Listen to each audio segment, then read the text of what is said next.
স্বাগত ডিবিসি সংবাদে আপনাদের সাথে আছে হিমাদ্রি রাহা। শুরুতে জানাবো আকিস বশিরি গ্লাস সংবাদ শিরোনাম।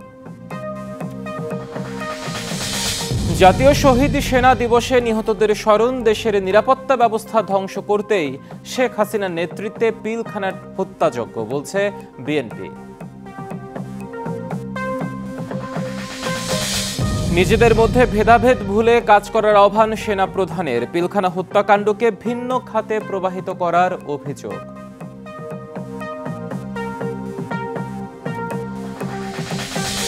মানবতা বিরোধী অপরাধে মৃত্যুদণ্ডপ্রাপ্ত জামায়াত নেতা আজহারুল ইসলাম লিভ টু আপিলের অনুমতি পাবেন কিনা, আদেশ কাল।